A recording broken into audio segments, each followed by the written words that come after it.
என்னுடைய பாதங்களுக்கு என்னுடைய பாதார விண்ணங்களை ஆதாரமாக சேமித்துபடியினால் ஏழேழு ஜன்மம் எடுத்தாலும் எனக்கு நீ தம்பியாக வாழ கடவுளப்பா. இருந்தாலும் அதற்காக அழைத்தேன் பாஞ்சாலி என்று தெரியுமா? இதோ துரியோதனுடைய கட்டளை கிணங்க 12 வருஷம் 13 வருஷம் வனவாசம் போக சொன்னான். நேற்றோடு 11 வனம் முடிந்து விட்டது. இப்பொழுது விடுந்து விட்டது. இன்றைய தினத்திலிருந்து இந்த 12வது வனத்துல நாம் இந்த ஒரு வருஷம் பொழைக்கணும்ல. ஆனா இத்தனை வருஷ காலமாக 11 வருஷமா 11 வனத்துல வாழ்ந்தோம். அதுல காய் கனிகள் நம்மளை குன்றுவதற்கு கிடைத்தது. ஆனால் இங்க பார்த்தாயா பூரா மணல் திட்டாக தெரிகிறது. இந்த கானகத்திலே இந்த ஓராண்டு காலங்கள் எப்படி நாம வாழ்வதென்று எனக்கே ஒன்றும் புரியவில்லை. அதனாலே இந்த ஓராண்டு எப்படி கழிப்பது எனக்கு புரியவில்லை அல்லவா? அதனால எப்படியா தெரிந்த தெரியாக்கு அறிந்த வரையாக்கு மாமன் பரந்தாமன் இருக்கிறார். இந்த ஒரு வருஷம் நாங்க சோத்துக்கு என்ன மாமா பண்றது? இந்த ஓராண்டு காலம் நாங்க இந்த வனவாசல் எப்படி இருக்கிறது அப்படின்னு மாமன்கிட்ட தான் கேட்கணும். அதனால நீ என்ன செய்ய வேண்டும்?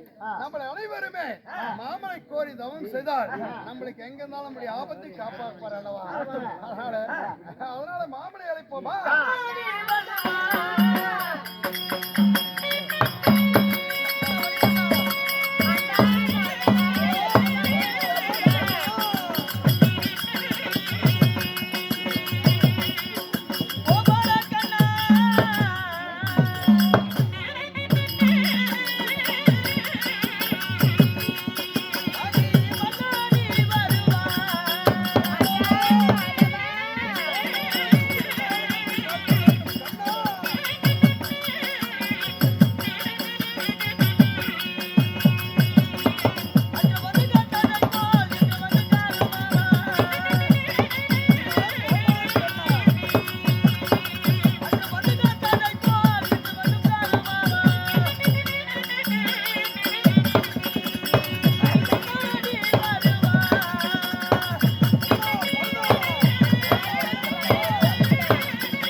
சேர்ந்து மாமன் பரந்தாமன் கண்ணனை அழைக்க கண்ணன் சபைக்கு வருகிறார்.